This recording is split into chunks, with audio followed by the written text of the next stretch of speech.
right, guys, how's it going? This is Dave. Unfortunately, weather didn't seem to cooperate with us today. It's a little colder than I would have expected. I wanted to just swap everything over on the SS, take it for a ride, but figured while I was out here and it's not raining or anything like that, I try to answer a couple of questions that guys have had for me on the Sierra. You saw, if you watched yesterday's video for, actually, I guess it was yesterday or yesterday, losing track of time. I went to ACO Raceway on Friday with the SS, of course, towing with the Sierra. And the reason I towed it, before anyone jumps on me, is that I did a lot of changes to the car. Wasn't sure how it would behave if I broke something. I didn't want to have to figure out how to get the car home. That's why I have a trailer. And, you know, what is the adage? If you have a trailer, you're never going to break it. The day you don't take the trailer is the day you break everything. So anyway, got the Sierra behind me. I wanted to cover a couple of things on it. Specifically, folks were asking me about the stance and how I tow with it. How does it tow? So I'm going to bring it around here, and I apologize if it's a little bouncy here. We're going to try to get it kind of lined up a little. So first thing people seem to notice right away is the difference in height in the wheel well, between like the wheel well and the tire in the front. It is as dramatic as you would expect. So, you know, kind of coming up on here, let's go over to the front wheel well. Okay, so, you know, we're in the front wheel well here. We're lined up, and I'm going to use an extremely accurate measurement here. This is one Dave fist with a thumb up.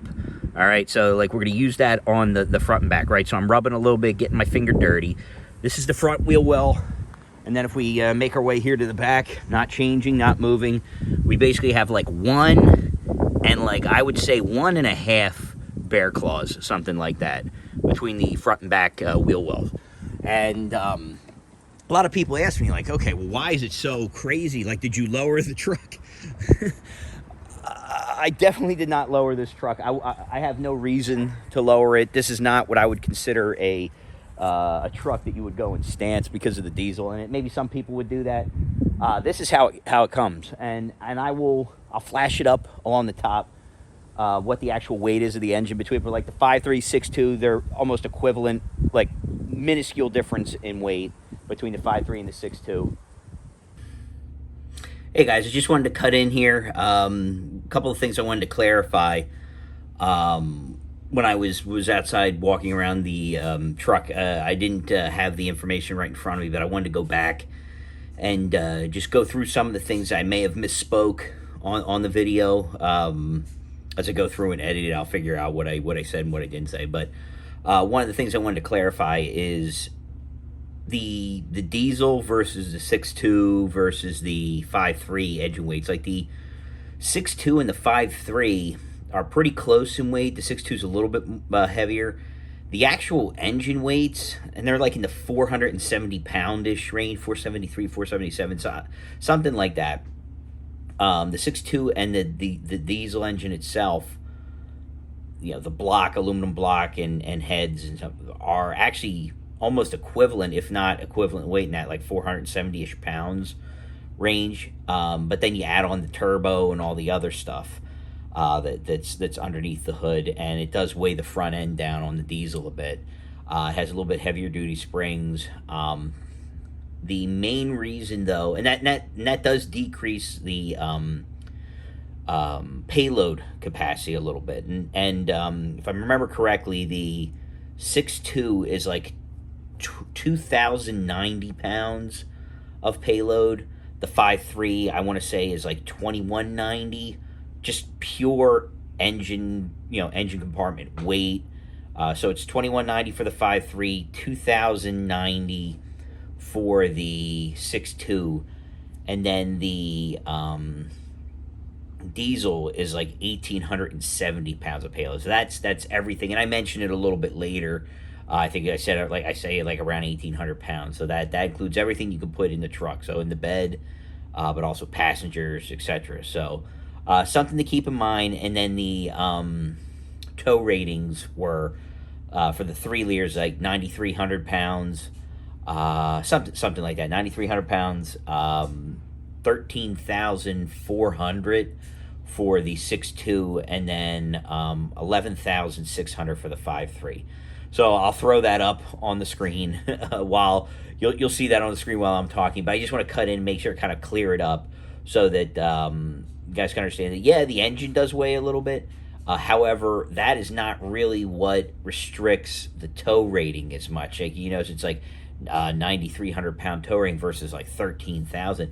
It's actually, from my understanding, a cooling issue for the 3 liter. Is that you know, in the early, like the 2021, possibly the 22, but I thought they were supposed to correct it for the 22, but they were concerned about an overheating issue on the 3 liter if they went for the full like 13,000, you know, 13,000 plus pounds tow rating, because I know when you're towing with that truck, you barely feel it. It just does, right? And I remember with my 5.3, granted, you know, it was LS technology, not the LT, but fairly equivalent.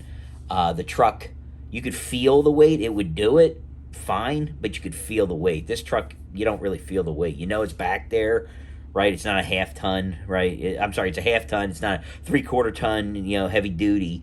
But it really drives nice and can handle the weight very well. So it's probably as clear as mud for you guys, but hopefully it helps a little bit. So back to the video.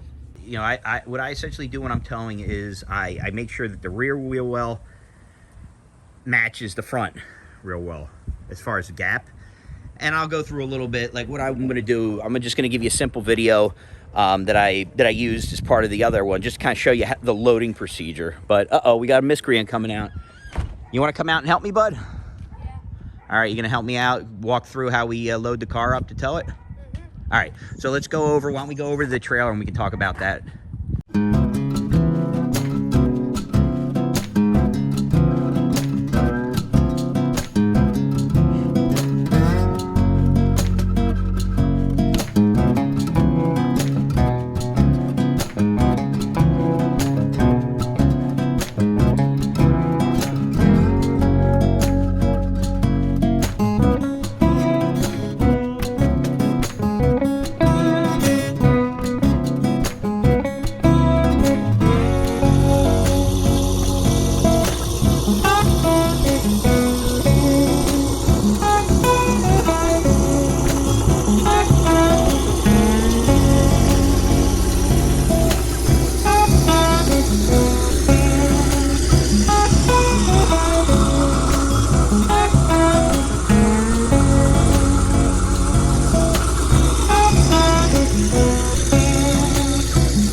Okay, so what we're here on in front of my trailer. This is actually a very common trailer. I bought it from Franklin Trailers, but I see them all over the place.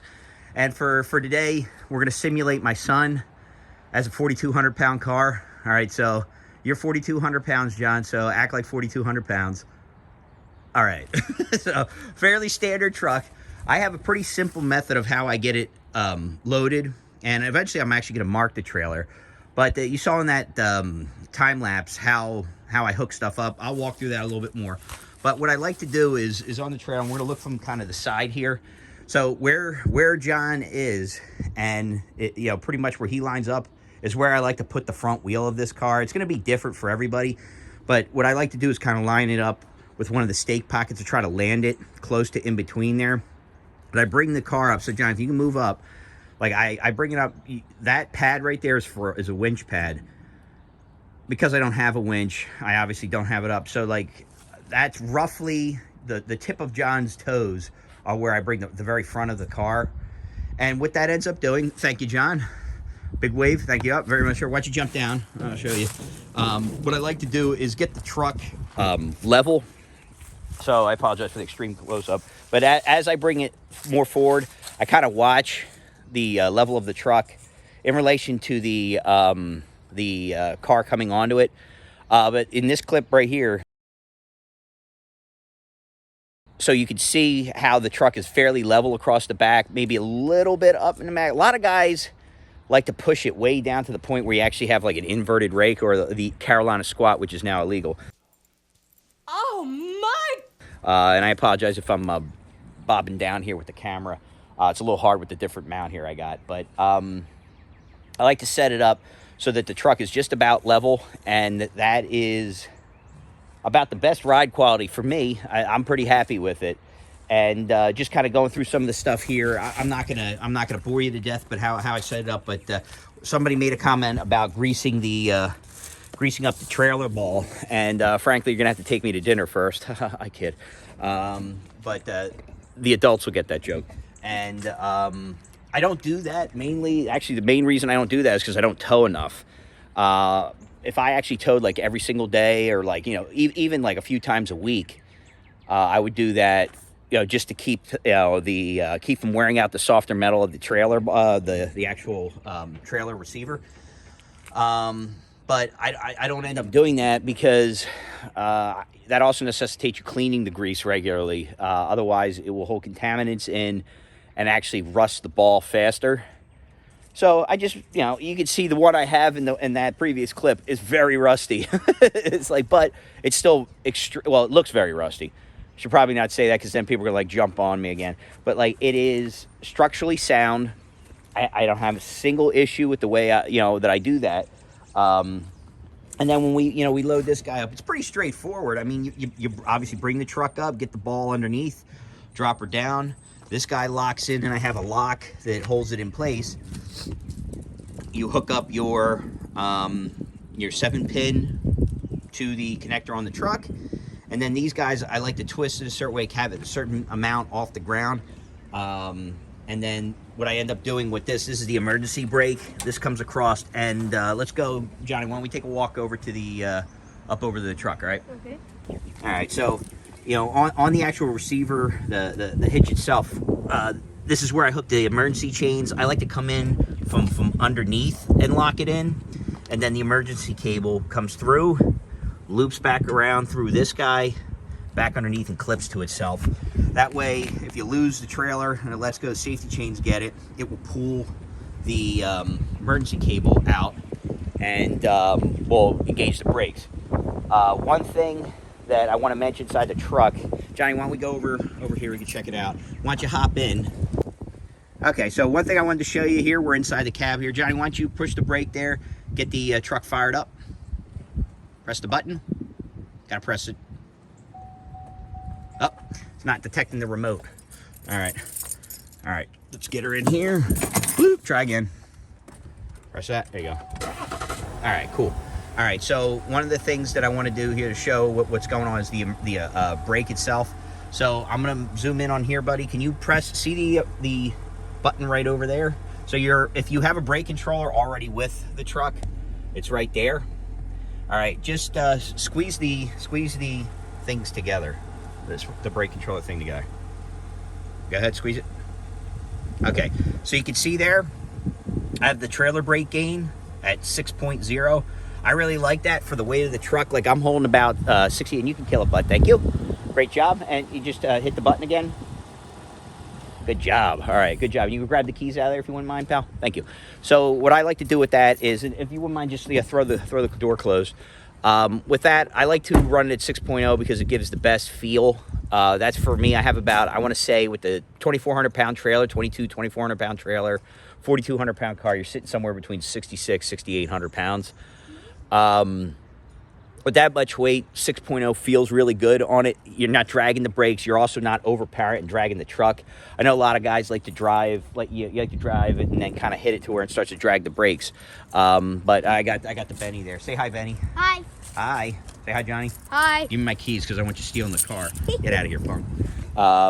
But I like to have it so that it just feels like it's grabbing, but I don't want it to like just drag the truck, drag the truck down. I know people probably argue with me on that. You know, they like a certain way. This is how I've done it. Works well for me. I'm not one of those guys that, oh, this is how I always done it. There's always a better way to do it. I don't like to overload the tongue. I know some guys, like I said before, with the Carolina squat, like the thing, dragging the behind on the ground. I like to get it as close to flat as possible. Maybe a little bit nose down, but you got to be real careful because I had mentioned previously the payload on this is lower. I think it's like 1,700 or 1,900 pounds because of the engine. All of this stuff plays into one another. So heavier the engine, the less payload you can put inside the vehicle. So that, and everything adds into that. So everything you put inside that vehicle, truck, inside the truck, that means humans included, reduces your payload. So you got to be careful with that stuff. Now, do I believe they underrate it a bit? Yes, I do. Why? I'm not telling you why. I just know that, like, I have put a lot of weight in this thing and I've had not a single issue. Disclaimer, do not recommend that you do that. But I can tell you, if you are in the market to try to get one of these guys and you're happy, you're able to get the diesel and you're one of the folks that's happy with it like I am, you've heard me quite a few times. I love this truck. I like to try to get it so we're about as low here as it is up here. And like I said, that's the calibrated thumb up Dave Bear Claw that fits under there. One fistful of that. The truck rides beautifully. There's no slamming. Brakes beautifully. And I get 17, 18 miles per gallon, guys. So, okay, so I'm just doing a top-down shot here just to give you an idea of the receiver, the ball and receiver for what I use normally towing. This is a 2-inch hitch size, for the box that receives. And I got standard master lock. I've had this thing forever, and it's I like the lock. It keeps it from people stealing your stuff, and also it accidentally got pin breaking and falling out. I've had this thing forever. Works great. This is a 3.5-inch drop on this from center line to center line. And the ball, if I can guess right, I think it's 2 5/16, I think. Yep, 2 5/16, 7,500 pound capacity. So realize that that's an actual 7,500 pounds pulling on the ball, not the raw weight that's on it. So you have to 7,500 pounds of shear force across the ball.